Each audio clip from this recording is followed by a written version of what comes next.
Hello, this is John Locke, and today we're going to talk for just a few minutes about the difference between long-tail and short-tail keywords. When it comes to SEO, most people have a good idea of what keywords are.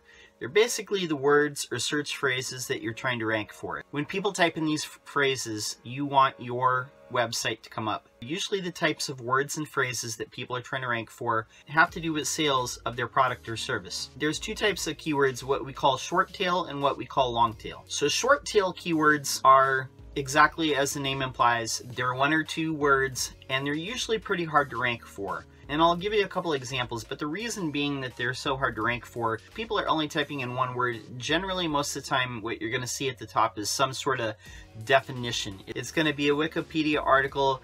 Maybe if it's shopping, it might be an Amazon listing. If the word is somehow connected to a service, for example, real estate or insurance, usually on the first page of search results in Google, you'll see a map with the service providers that are closest to you. Short tail keywords, again, they're pretty hard to rank for. They're usually informational pages in most cases. Long tail keywords, on the other hand, that's when you get into search phrases that are 2, 3, 4, 5 words long. Maybe they're even complete sentences. And generally speaking, there are questions that people are typing in and they want to get the answer from the search engine. And a lot more people are using voice search through either Siri or Cortana or Alexa. You might see a lot more of long tail keywords. Generally, again, it's people looking for the answer to a question. Now, I prefer trying to rank for long tail keywords because of a couple of reasons. With short tail keywords, now say if you're trying to rank for a word like manufacturing or plastic or felt or car parts, those types of searches are going to be really insanely hard to rank for. Generally, you're competing with millions of other pages that Google thinks are relevant to that term. When you're talking long tail keywords, the search volume around those specific phrases is going to be not in the millions. It might be in the hundreds, maybe in the low thousands, maybe only in the dozens. But you're going to have a lot clearer path to ranking number one. With long tail keywords, it's a lot easier to determine the searcher intent versus a short tail keyword where if you're typing in something like metal or fabric or manufacturing, it's really super hard to determine the searcher intent. Are they looking for a definition? Are they looking for a supplier nearby? It's really hard to say. Long tail keywords are very clear in their intention. The searcher is looking for either for an answer, or they're looking to learn more about something, or maybe they want to buy something. So here's some examples of long tail keywords. Dust collection for a manufacturing shop. Increase efficiency in additive manufacturing.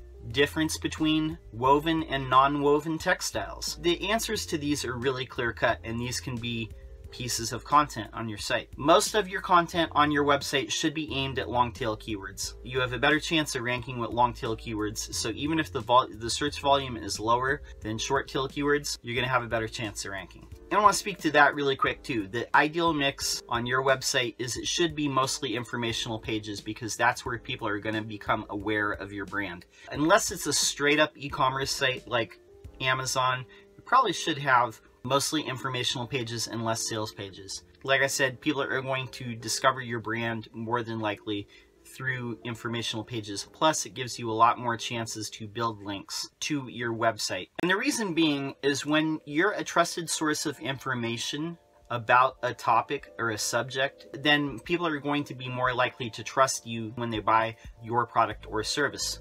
The name long tail and short tail keywords, it comes from a graph.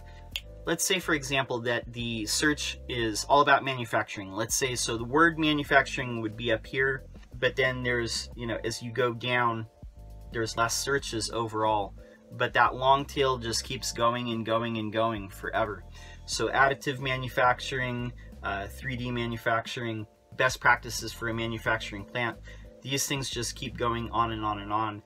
And there's many more searches in the long tail than there is in the short tail. If you think of a graph of short tail versus long tail keywords, think of it as like a snake. Basically, it resembles a snake standing up on end, like it's ready to attack, basically. The majority of the searches in Google and Bing are in the long tail, so that's where you're going to have the most success. Strategies for getting long tail keywords into content. These are probably going to be questions that you've heard your customers say to you throughout the years. You've just never documented them down on paper. Could be things that people are already asking you in person or in email or over the phone. The idea is just whenever you hear anything twice or anybody has a question, that can be either an informational page, a blog post, a graph, some sort of piece of information on your site. And this is the thing that people also need to understand. Small sites that are like 5-10 pages long, they have a lot harder time competing against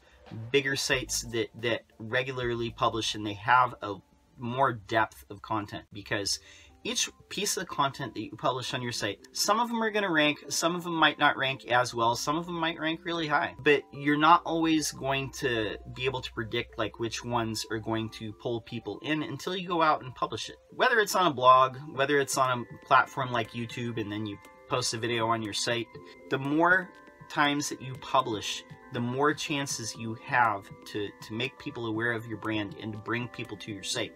If you only have 5 pages on your site, like a homepage, about us, contact, and then list of services, the chances of people finding your site, unless they're going directly to it, unless they're already aware of your brand, is probably pretty low. Every online brand, I don't care who you are, but every online brand in the world builds their brand through content. So short tail keywords, they might be on your wish list. What type of words do you want to rank for? It's usually really short things, but the long tail keywords are usually what drive traffic. The bottom line idea is you want to produce more keyword ideas, which you can produce more content, which is going to drive more traffic to your site, which in turn is going to make your brand more prominent and get it in front of more people. That's how you win. So hopefully that answers the question of the difference between long tail and short tail keywords. If you have an SEO question that you'd like to see us answer, go ahead and put it in the comments below. We'll answer it out in a video for you. My name's John Locke. My business is Lockdown Design and SEO. We help manufacturing and industrial companies with their SEO, helping them get more organic traffic through Google and Bing, and helping them get more requests for quotes. Peace. Don't forget to subscribe. Basically, the x-axis would be the number of